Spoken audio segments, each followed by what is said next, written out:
सभी भक्तों को श्री शिवाय नमस्तुभ्यम। हर हर महादेव। भोलेनाथ के सभी भक्तों को हर हर महादेव। ओम नमः शिवाय। जो भी महादेव का भक्त इस वीडियो को देख रहा है, बाबा उसकी मनोकामना शीघ्र ही पूर्ण करे। जो माताएं बहनें बहुत समय से संतान प्राप्ति के उपाय कर रही हैं, उन सबको बाबा संतान प्राप्त करवाए, उन सबकी झोलियां खुशियों से भर दे। एक नहीं, उनके गर्भ में एक से अधिक संतानें प्राप्त हो, लगातार उनको पहली संतान, दूसरी संतान और तीसरी संतान की प्राप्ति हो। यही मेरी महादेव से कामना है। बाबा, ये माताओं बहनों की झोली जरूर भरना। तो संतान प्राप्ति के उपायों की सीरीज में हम आ गए हैं संतान प्राप्ति के 9वें उपाय की तरफ। जो भी व्यक्ति ये वीडियो देख रहा है, वीडियो को लाइक करे, चैनल को सब्सक्राइब करे और इस वीडियो को अधिक से अधिक लोगों के पास में शेयर कर दे। अब ये उपाय जो गुरुजी ने कथा में बताया था, उपाय क्या था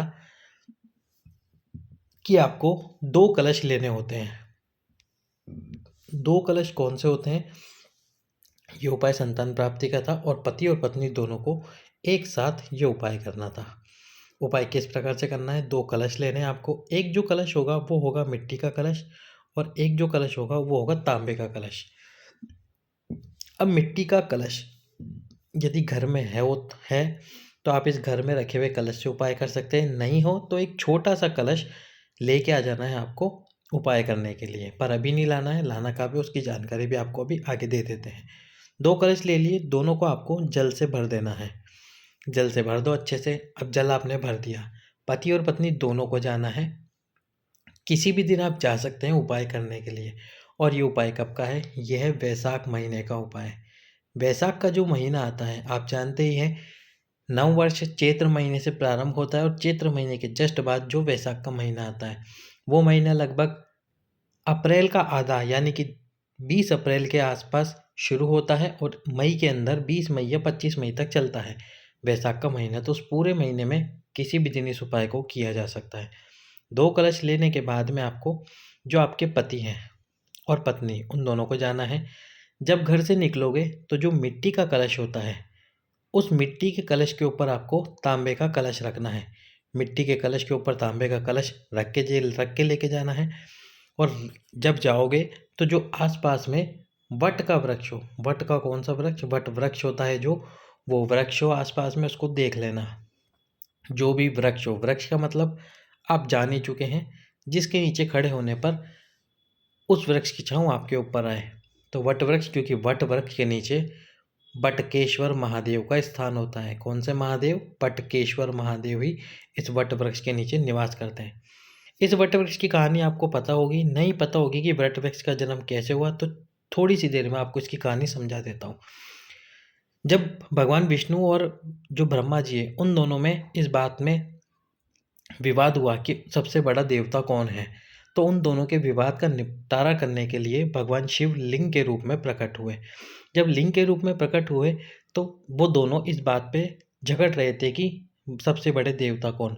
तो भगवान शंकर ने कहा, सबसे बड़े देवता का फैसला मैं करूँगा यदि जो भी आप दोनों में से, भगवान विष्णु और ब्रह्मदेव में से, जो मेरे इस लिंग का छोर ढूंढ लेगा, यानी जो इसके बिल्कुल छोर पे पहुंच जाएगा, यानी मेरे चरणों की तरफ, और जो बिल्कुल मस्तक है उसकी तरफ पहुंच जाएगा, उसको मैं सबसे बड़ा देवता यानी कि सबसे शक्तिशाली देवता के रूप में घोषित कर दूंगा। अब ब्रह्मा जी गए मस्तक की तरफ और विष्णु जी गए चरणों की तरफ। चरणों की तरफ जाते समय विष्णु जी को ज्ञात हो गया कि इस लिंग का कोई भी छोर नहीं है, तो वे वापस आ गए। ब्रह्मा जी को भी ज्ञात हुआ था, पर उन्होंने कहा कि सबसे बड़ा देवता तो मैं ही हूँ, तो ये लिंग मुझे क्या इस देवता के रूप में स्थापित करेगा।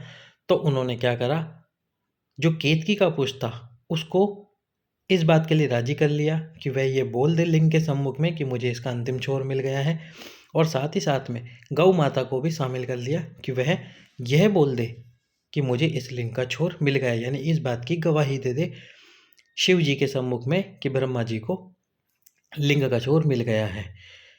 तो जब ब्रह्मा जी लौट कर आए तो उन्होंने भगवान विष्णु से पूछा कि क्या आपको इस लिंग का छोर मिला?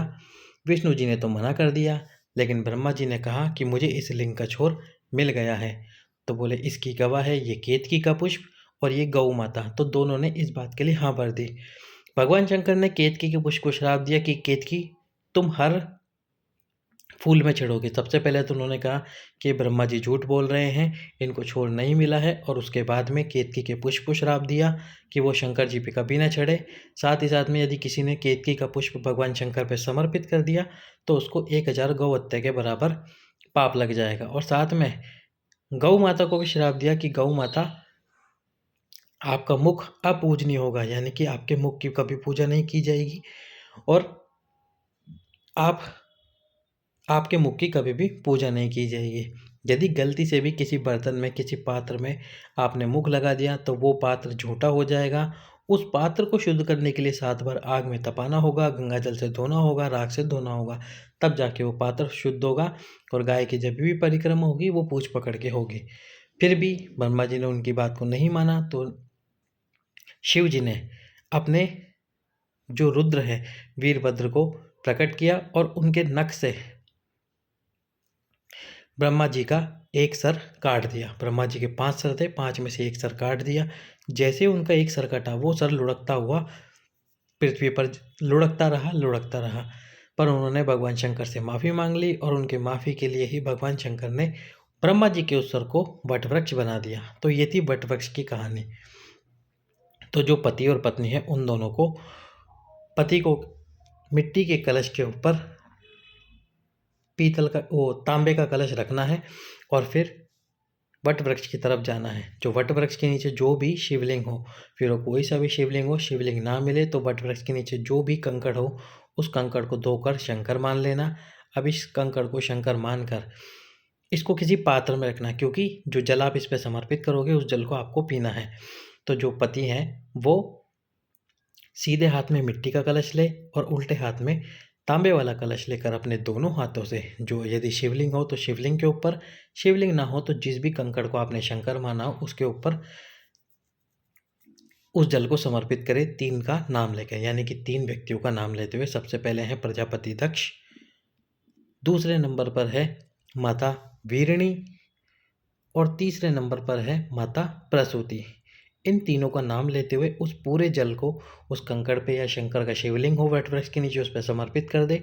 फिर जो पात्र में जल है, यानी कि जिस पात्र में आपने वो शिवलिंग और कंकड़ रखा था उस पात्र के जल को पति और पत्नी दोनों उसी वटवृक्ष के नीचे बैठकर आचमन कर ले। आचमन का मतलब अपने हाथ में थोड़ा सा जल लेकर पी लीजिए, संतान प्राप्ति की कामना करते हुए। जब आचमन करोगे तभी भी आपको माता वीरणी, पशुपति और माता प्रसूति और प्रजापति दक्ष का नाम लेना है। ये उपाय वैशाख महीने में किया जाता है, जो कि गुरुजी ने इसी साल बताया था। वैशाख के किसी भी दिन आप इस उपाय को कीजिए, निश्चित रूप से आपको संतान की प्राप्ति होगी। एक बात और, यदि वटवृक्ष की जो मैंने आपको कथा सुनाई है उसमें मेरे द्वारा कोई गलती हो गई हो, त्रुटि हो गई हो, या मेरे द्वारा कोई ज्ञान आपको लगता हो कि कोई जानकारी गलत हो, तो उसके लिए मैं क्षमा प्रार्थी हूँ।